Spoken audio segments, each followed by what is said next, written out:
and welcome.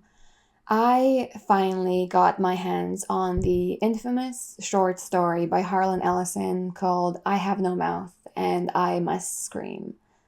As a relatively seasoned reader of all things disturbing, I thought that I had read it all, but I quickly realized that I was in for a ride.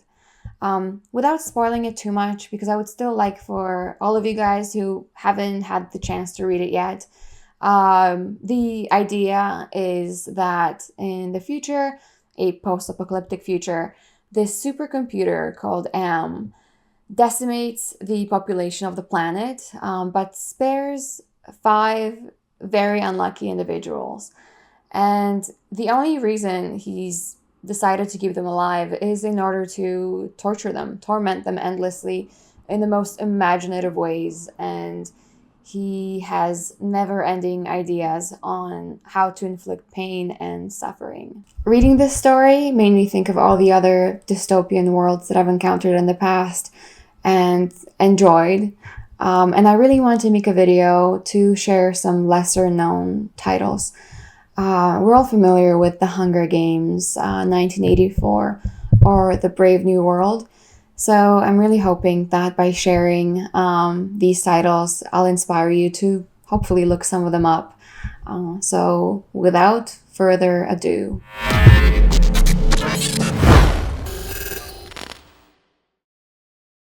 Number 5, The Black Farm by Elias Witherow.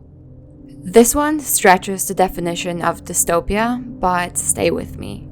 The story begins with Nick and his girlfriend Jess. The couple decides to end it all as they believe their life will never get better, believing death will bring them peace. Except, death was just the beginning. Nick wakes up in a twisted realm where those who take their own lives are sent. Here, there's no escape, no rest, only endless torment. When you first arrive at the Black Farm, the very air feels wrong. The sky above is locked in a permanent twilight, painted with streaks of blood-red clouds that never move.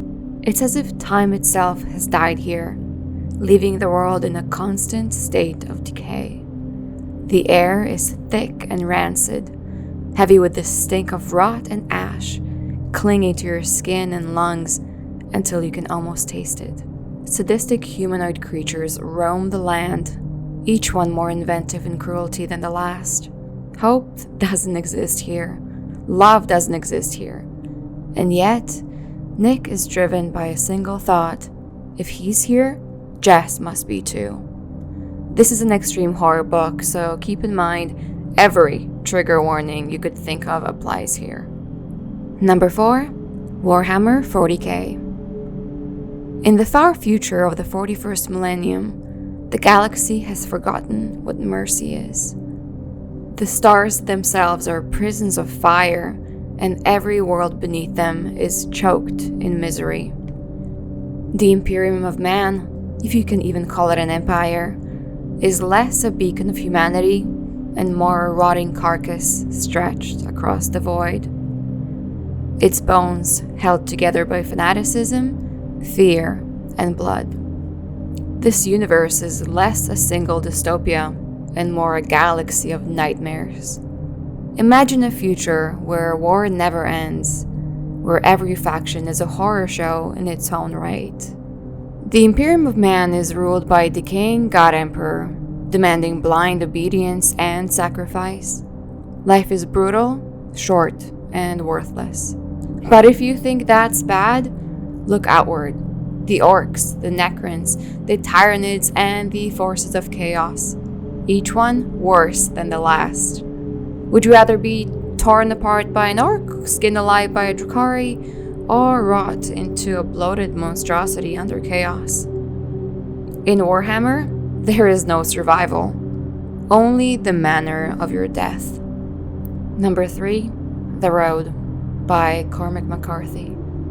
Here, there are no monsters, no supernatural forces, just us. Humanity. Food is gone, and those who remain have turned to the only meat left, each other. The novel follows a father and son trudging through the wasteland, hunted not by beasts, but by other starving humans.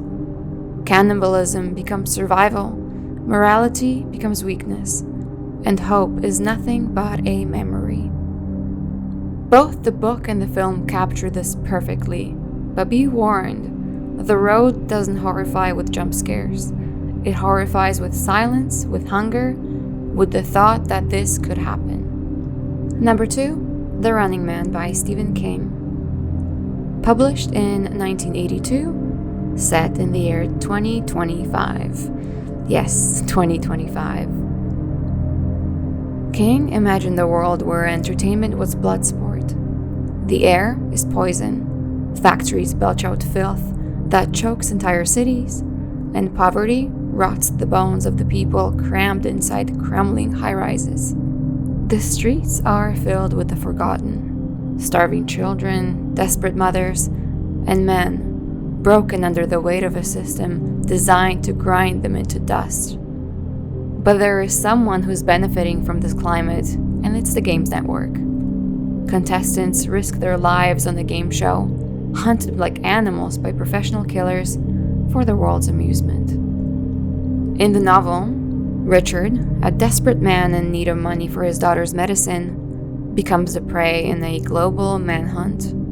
Anyone, neighbors, strangers, even children, can turn him in for a reward. The movie adaptation turned it into flashy action, but the book is far darker. A vision of a future where suffering isn't hidden, it's televised for fun. And number 1, Tender is the Flesh by Augustina Basterica. If you've heard of modern dystopian horror, you've probably heard of this one, and for good reason. In this world, animals are no longer edible.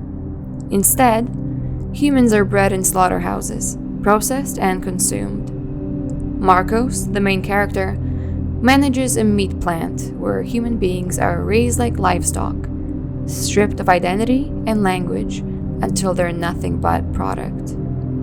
The novel goes into brutal detail about how these humans are raised, killed, and butchered, and worse, how language itself erases their humanity.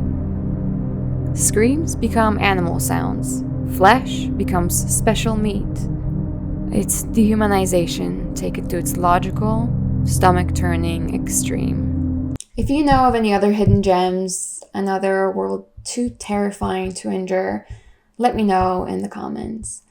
And remember, sometimes the worst hellscapes aren't the ones with monsters. They're the ones that feel a little too possible.